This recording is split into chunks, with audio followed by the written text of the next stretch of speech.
Speaking with Julie Oliver and Mike Siegel of Ground Game Texas, former slate mates with Jen Perlman on Brand New Congress. I'm curious, a lot of times we debate constantly about what is ultimately going to pique the interest of the voter.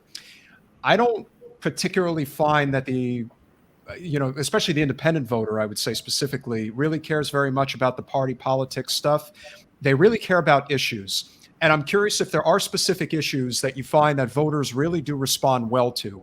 Could be, as you were talking about, cannabis decriminalization at a minimum, but things like Medicare for all, things like ending the drug war altogether, living wage.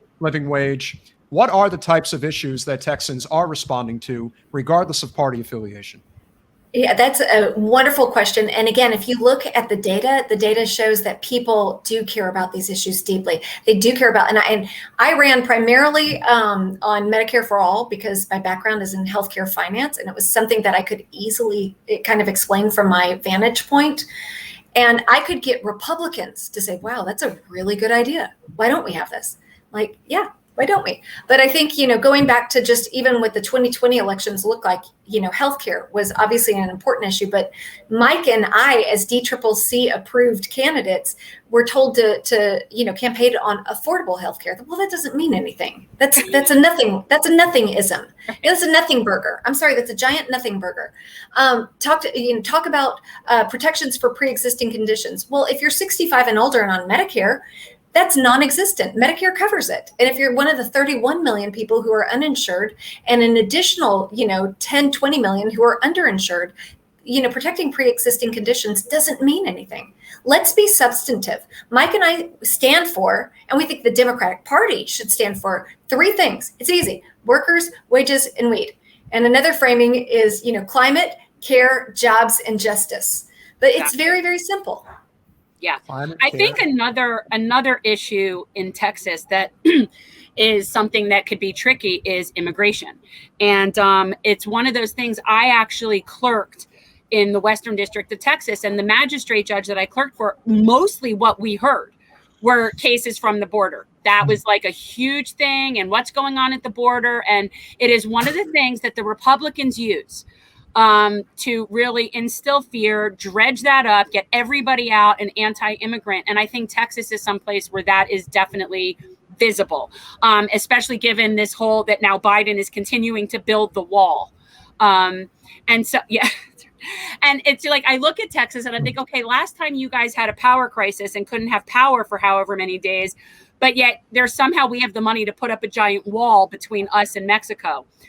So how do you find the immigration issue lands with people down there? And do you find that that's something that is, it's kind of incendiary, and it's in San Antonio is also very different than a lot of the other places. So, yeah. Yeah, it's tough. I mean, a lot of Democrats in Texas are scared of the immigration issue, right? To just say like, what Julian Castro, when he was running for president, talked about getting away with the law that basically criminalizes border crossings and return it to be a civil issue. And I supported that as a candidate. Some people told me not to, be more moderate. And there's this fear that like, if we get associated with, folks crossing the border, that it's going to weaken our brand. But what I think is that, and Julie shares this as well, we need to stand in solidarity on racial justice and immigrant justice issues. So we need to stand with the Black community and demand that Black Lives Matter, march in the George Floyd protests on down the line, demand comprehensive, criminal justice reform. And we need to stand up with our immigrant community and cannot allow 1 inch of these folks to be demonized for seeking a better life here. Yeah. But at the same time, we also need to pivot to economic justice. And, you might have heard of this idea, the race class narrative that some folks are framing. And I think Julie can describe it better than I can. But one way I think about it is it shouldn't be right versus left. It should be bottom versus top, right? Yeah. And this idea that in Texas, there is a strong history of populism.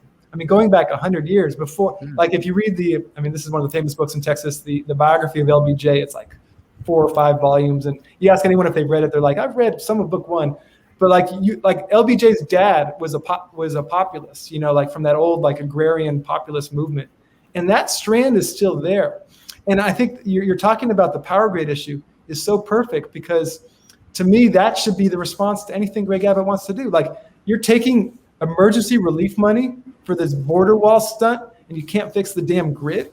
I mean, that is an issue that unites people, that broadens the base. Instead of like these very narrowly, carefully calibrated, poll-tested issues, let's talk about power. I mean, because that's the most basic function of the government, right? To make sure we're safe and healthy. So I think there's a lot of work to be done, and I don't know if you want to add to that, Julie. Yeah, I would just say that, no matter our backgrounds or the color of our skin, we all want to be able to turn on the lights and have heat in the winter. Yeah. So I don't know if you guys can see this, but this might be a good idea for your organization to do stickers that say workers' wages and weed. We actually, on our campaign, had support legalize marijuana from our campaign, and we gave it out to all the college kids, all the high school kids, and they had like support legalize marijuana. But I really think workers' wages and weed could be that's kind of a cool thing. Coming soon. That's actually the design is coming next week. Actually, there you go. Yeah. That's a good one, and you'll be able to sell that merch too. Thanks for watching. If you want to support our mission to transform politics into service, please like this video, subscribe, follow us on social media, and consider joining our Patreon, where you'll get early access to our interviews as well as other exclusive content. Links are in the description. Peace out.